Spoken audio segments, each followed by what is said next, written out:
Hey students, today we're going to complete pages 4 through 7 in our book. So make sure that you have your book for the video and let's get started. Before we get started on completing our booklet, let's look at solving from slope-intercept form into standard form. Remember, standard form is going to be AX,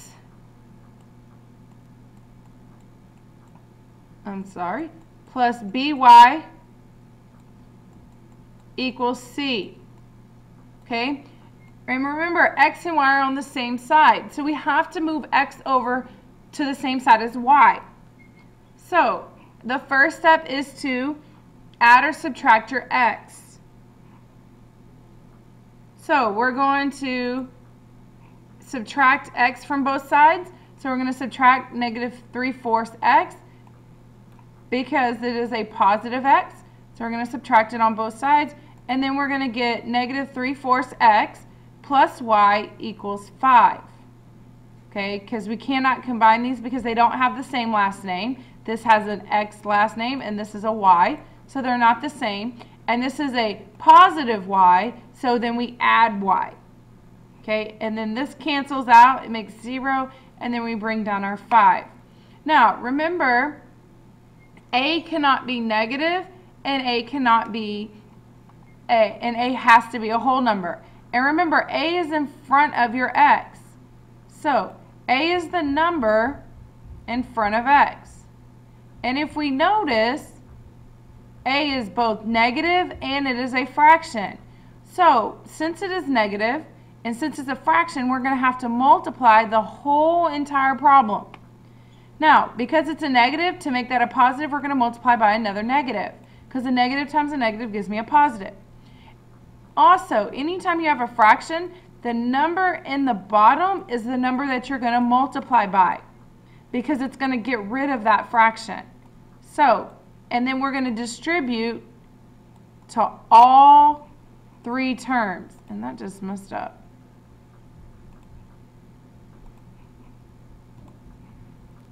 Okay, we're going to distribute to all 3 terms. So, -4 times -3/4 is just going to give me it's just going to give me 3x. -4 times y is going to give me -4y. And -4 times 5 is going to give me a -20. So my answer is 3x minus 4y equals -20. Okay? So your first step is to add or subtract x, and then to get rid of the negative or the fraction if there is one. Okay, and you always multiply by the number that's at the bottom of the fraction. Okay, so that's just a little quick review. We will be doing some more of this tomorrow in class, so make sure that you understand how to go from slope-intercept form into standard form. Okay, make sure that you know that you're going to add or subtract x first, then you're going to get rid of the fraction or negative if necessary. Okay, now let's go back, now let's go into completing our booklet. So on page 4, you need to copy this down. So copy this down on page 4, pause the video for a second, copy this down, and click and start the video back up when you're finished. Okay, now that you're finished copying it, let's go over it for a second. There are 5 steps into when you're given a point and a slope. And this is using slope-intercept form. Okay, because there's 2 ways that you can solve this. First, I'm going to show you using slope-intercept form, then I'm going to show you using the other method. So my first step is to substitute the x and the y values of the point and the m value of the slope into the slope-intercept form, so into y equals mx plus b. Once you've done that, then you're going to solve for b, and then you're going to substitute the slope and the y-intercept back into slope-intercept form, and then rearrange to standard form if asked to do so, and then also graph using the slope-intercept form. So now on to page 5. So pause the video for a second, copy this down, and when you're ready to continue, start the video back up. Okay, now that you're ready, so let's look at the example. the example says find the equation of a line passing through point 2, -3 with the slope of 6. Okay, so I'm given the slope is 6 and I'm given the point -2, -3. Remember, a point is always x, y.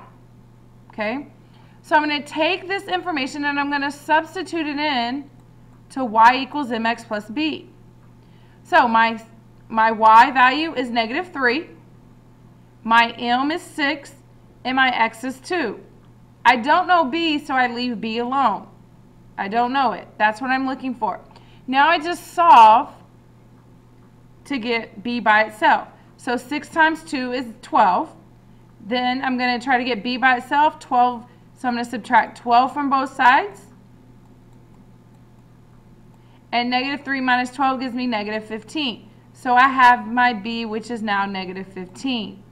So now that I have b and I have m, I'm going to take those and plug them back into my equation. Y equals mx plus b. So my answer is y equals 6x minus 15. Now to take that to standard form, remember your first step is to add or subtract your x. Well, since my x is positive, I'm going to subtract 6x from both sides. And I'm going to be left with -6x plus y equals -15. Again, a, which is in front of your x, cannot be negative, and it has to be a whole number. Well, since it's a whole number, I don't have to worry about multiplying by the denominator. But it's a negative. So in order to get rid of the negative, I'm going to multiply everything by a -1. So -1 times -6x gives me 6x. -1 times y gives me -y, or if you want to put the 1 there, -1y. And -1 times a -15 gives me a +15. And so now, since a is positive and it's a whole number, that is my answer. Okay. So now let's go to page 6. So on page 6, it's talking about giving a point and slope using the point-slope form. So when you are done copying this down, start the video back up and we can begin. Okay, so given a point and a slope using point-slope form, it's a little bit different. So the first says, step 1 says substitute the x1 and y1 values of the point and the m value of the slope into point-slope form. Point-slope form is going to be is going to be y minus y1 equals m parentheses x minus x1. This formula is given to you so you don't have to memorize it. Then it says get rid of double signage if necessary and distribute. So you're only going to get rid of the double signage if you have it, and then you will always distribute. Okay, you will always do this. Then you're going to solve for slope-intercept form. So you're going to solve to get y by itself. And then you're going to rearrange it to standard form if asked to do so, and then you would graph it. So let's look at an example. Let's go on to page 7. So pause the video, copy this down, come back to me so we can go over this when you are finished. Okay, glad you were back. So the example says, find the equation of the line passing through the point 2, -3, -3, with a slope of 6. So we're given a point and we're given a slope, which is 6. So I wrote that information down here because that's what I'm given. I'm given this slope, which is 6, and I'm given this point, which is 2, -3. Now, when we label here, we label x1, y1. So it's a little bit different than slope-intercept form. So we're going to label x1 and y1. So when we plug it back into the equation, we're going to leave the y and the x alone. We do not do anything with that. Okay, so you're going to leave the x and the y alone, and you're only going to substitute into the y1 and the x1 and the m. Those are the only ones you're going to substitute in. So when I substitute in, I'm left with y minus, this minus comes from there, and then parentheses because it's a -3. All negative numbers go in parentheses.